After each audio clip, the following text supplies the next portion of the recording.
our time is a bit truncated because we've got our awards show happening in just about 2 hours from now. But we'd love to do the panel, and perhaps this is what we should do. If you can please describe the genesis of this film from both a personal and directorial point of view, and if each of the panelists can introduce him or herself and your organization, and how your work deals with the issues presented in this film, and your reaction to the film, in the space of, say, about 2 or 3 minutes. We can then open it up to questions from the audience. So, Don, would you begin? Sure. Thanks, everybody, for coming out and checking out the film today. For my partner, Dana, and I, the film started with just a pretty simple idea of trying to do a story about people that had experienced something horrible and just found a way to come through it to try to do something for others. And that's really where we started. It was probably in 2005. We were on our way, we were shooting our first movie at the time, and we were on our way shooting, and we were both reading magazine articles about some of the bickering that was going on about where to put monuments and things like that to people that had died on September 11th. And it just seemed, I don't know, just got us thinking about, you know, there was probably something positive that came out of those really dark days too. Yeah, hi, my name is Rini Chakraborty. I'm the Western Regional Director for Amnesty International USA. And I just want to, first of all, want to thank the filmmakers for making such a beautiful, powerful, inspiring movie, really out of tragedy and such tremendous, terrible loss. For Amnesty, you know, just looking at the film, it reminds me of one of my favorite quotes from Dr. Cornel West, that justice is what love looks like in public. And I think when looking at this film, the amazing stories and personal triumphs in many ways that the people portrayed in this beautiful film, you know, it also touches on something that's very much at core with Amnesty's work, which is that we can counter terror with love, we can counter terror with justice. So a lot of the work that we continue to do is to focus on breaking the cycle of violence, terror, torture that happens and is perpetrated by both armed groups as well as governments. And I'm happy to talk more later. Thanks.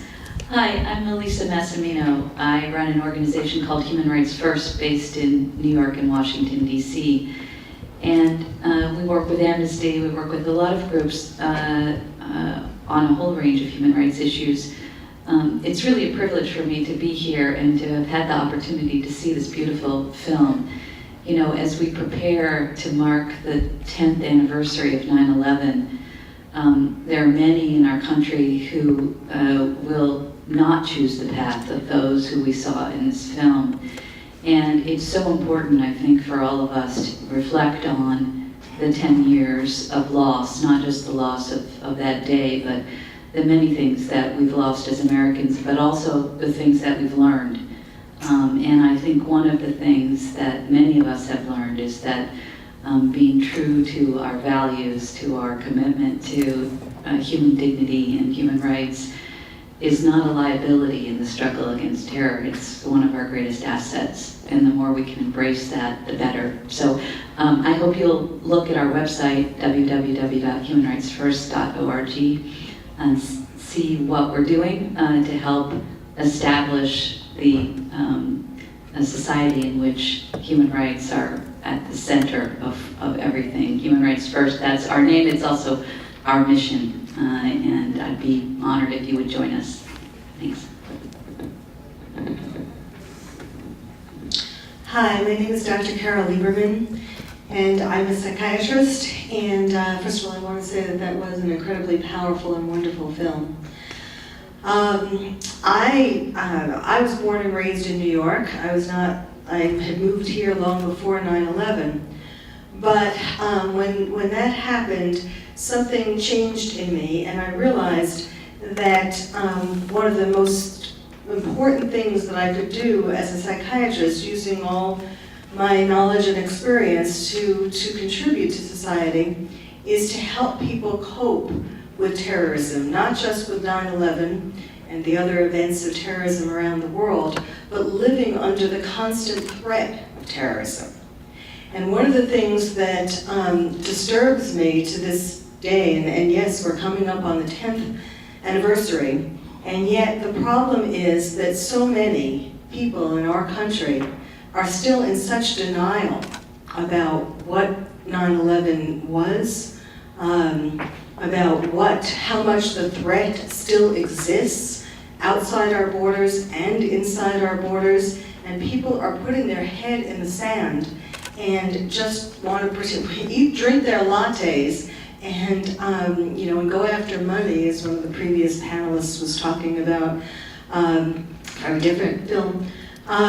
We have all of these other things in our life that we are focusing on really as an attempt to escape from the pain that we're still feeling from 9/11, and because we hear about terrorism every day in the news in one form or another. It's cognitive dissonance. On the one level, we're aware of this and we're terrified, but on the other level, we pretend that nobody's going to hurt. It's like little kids, no one's going to hurt me, no one's going to hurt me if I close my eyes. And so it's just a big concern. We talk about things in the news like, well, certainly the economy, for example, or the fact that we're getting to be an overweight nation. People are stuffing themselves with comfort food. I mean, so many of the problems that we have today and things that have happened since 9/11 are due to well, I call it terrorist stress syndrome, but it's similar to post-traumatic stress disorder, and we're still suffering from it. And so what I've done and continue to do is, right after I did a terrorist stress helpline, and then I did relaxation programs for the airlines, to help for the in-flight entertainment, and now for just the public, to help people who are terrified on planes, being afraid of terrorists. And I've written a book that was published in the UK that has the picture that we just saw of the bus, and it'll be published here soon. But this is really our number one problem. The economy is not just a separate problem that has nothing to do with terrorism. We are really suffering psychologically from the event, and as I said, from the fact that we continually hear about the threat. So I just want people to wake up, and then of course there are all kinds of things that we can do it's like a marathon, to prepare for living under this constant threat, and we really have to wake up and start doing things about it.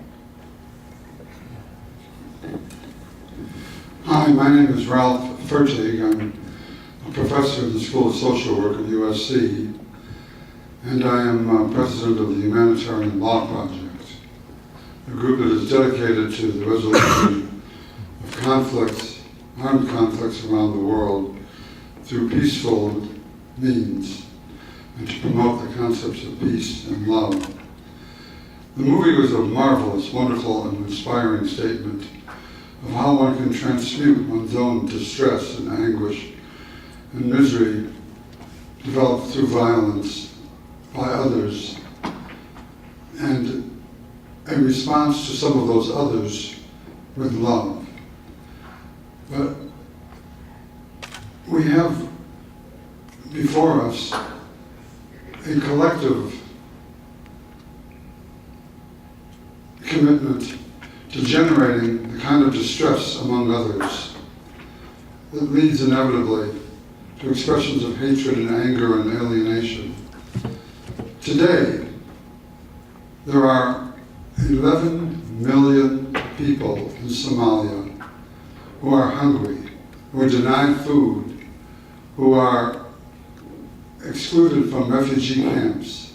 11 million people, that's every man, woman, and child in Southern California, starving. It's a man-made famine, not a natural one. It's being responded to in a way that does not invite love, but invites fear and anxiety.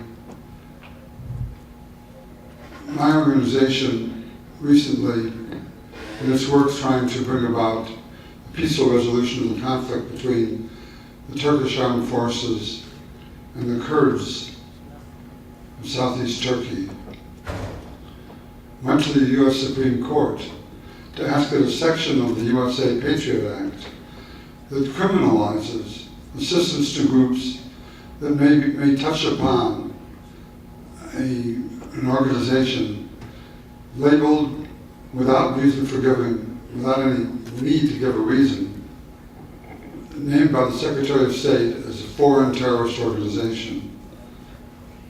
And we got a ruling from the Supreme Court, a divided ruling written by Chief Justice Roberts, which said basically that any assistance given to such groups could be criminal and could be subject the person who gives such assistance to 15 years in jail.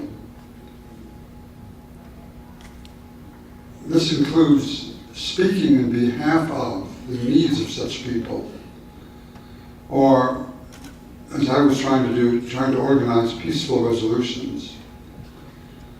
Accordingly, many charitable organizations are restrained and intimidated and inhibited from giving aid to people in Somalia because the food that is given might fall into the hands of a foreign terrorist organization.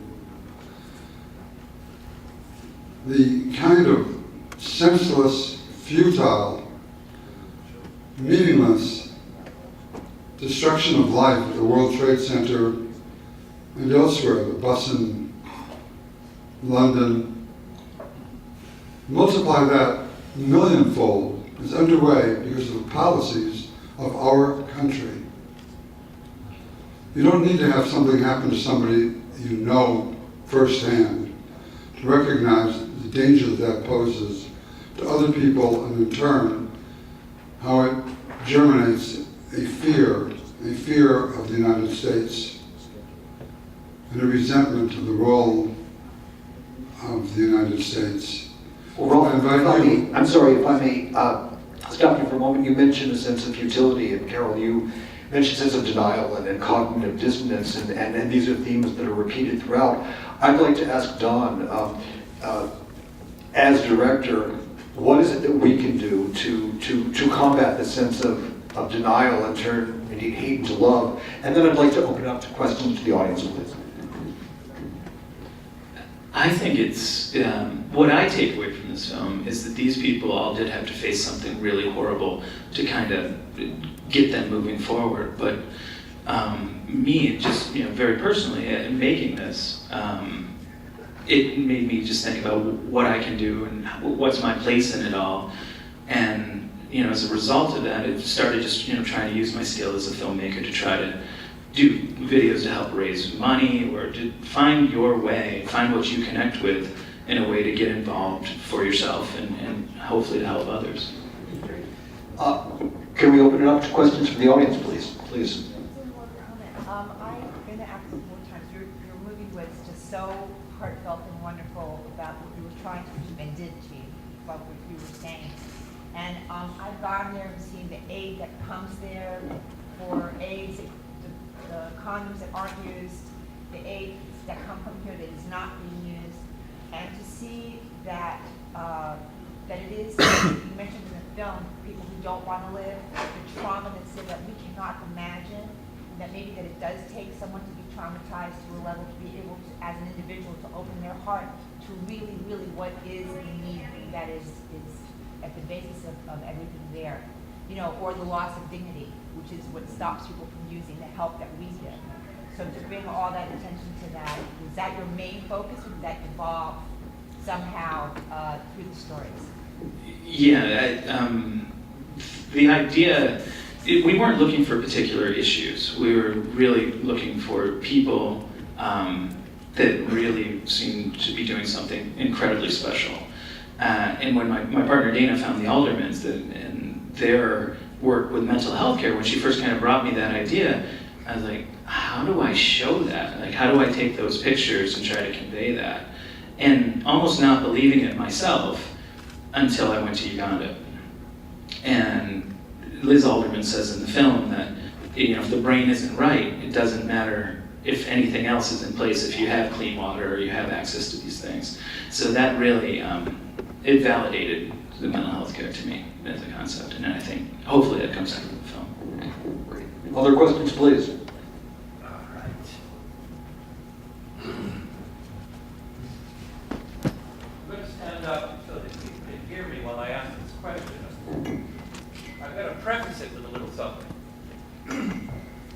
Terrorist number 1 blows up an international hotel, 80 people are killed.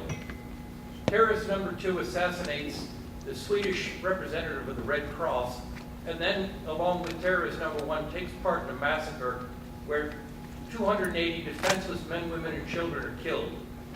Terrorist number 3 takes a squad of commandos to a political enemy dressed as women, cries, help us, and then machine guns the guy in front of his wife and children. Terrorist number 4 surrounds an apartment building, shoots anyone who tries to get out, blows the thing up, and 60 people are killed. Every one of these terrorists became Prime Minister of Israel.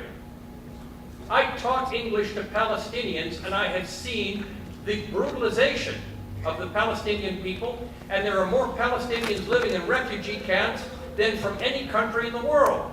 And I'd like to know what you guys think about Israel's terrorism.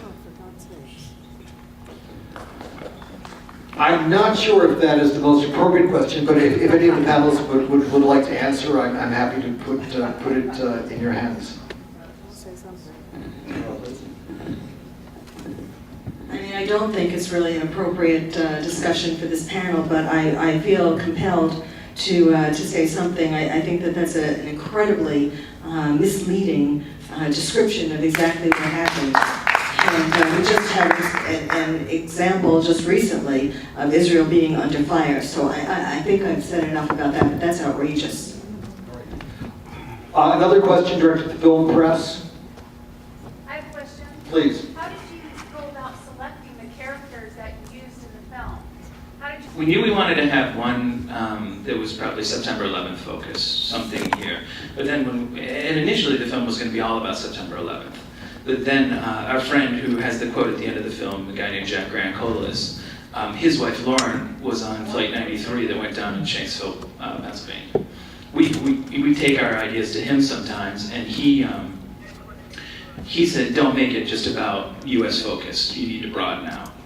And so we said, okay, how do we do that? And we just started hitting message boards, searching through news stories and everything, and had a lot of false starts. And we were initially going to maybe go towards Moscow, or unfortunately there's a lot of places where there's been terrorist attacks, so there's a lot of ground to cover.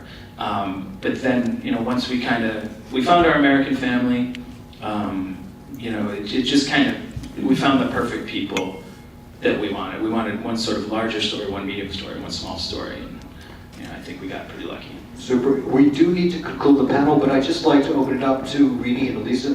Please talk just a couple of minutes about how your organizations are addressing these issues, and end it on a positive note, and let us all know how we can help. Thanks, David. Well, one of the interesting things about this film, and one of the messages that I take away from it, is certainly that in spite of great tragedy, in spite of great personal loss, each of the individuals who were profiled in the film went out there and did whatever possible to fill the world with love, fill the world with justice. And in that same spirit, I hope that people in this audience will do the same thing. I would encourage folks to visit Amnesty's website. It's amnestyusa.org, and there you will find a number of different ways where you can take action on behalf of people like Maher Arar, who was a Canadian citizen, who was essentially abducted from JFK and taken to Syria, where he was detained and tortured for a year before he was finally released. Interestingly enough, the Canadian government has apologized for his treatment, the US government has not. There you can also take action on behalf of people like Shakir Almer, who still remains in Guantanamo, which, yes, remains open to this day, after being held there for 8 years with no charges filed against him. So I encourage you to do whatever you can to take action by becoming involved with Amnesty, with Human Rights First, with any organization that is doing whatever possible to, again, counter terror with justice. Thanks, Rini. Elisa, 90 seconds, please. Thank you. Very quickly, I want to underscore two things. One, that last quote in the film, I think, is very important for all of us to remember, that love and respect for human dignity is the solution to these problems. And in so many instances, the lack of respect for human rights, for human dignity, is the genesis of these problems. But the other thing I think is really important, and it's something I think that Carol has highlighted so much in her work, but that I hope we can change, is that we as Americans seem to have lost our resilience in the face of this kind of tragedy. And the thing I found so moving and inspiring about the film was that it was all about that. It was all about people who were able to turn tragedy into something positive. And for Human Rights First, we need your help. There are people who are victims of terrorism, who are refugees fleeing terrorist attacks or attacks by their own governments. We have colleagues in the Middle East who are trying to form a new society now in Egypt and Tunisia and Bahrain and Syria, who are struggling mightily for justice and to build a democracy. And the United States can help them. We can all help them, but everybody needs to get engaged. So please help us. Go to our website and work with Amnesty, work with anyone. And as the characters in the film did, find something in your own life where you can make a difference and just do it. Beautifully put. Thank you all. Thank you, panel. Thank you, audience.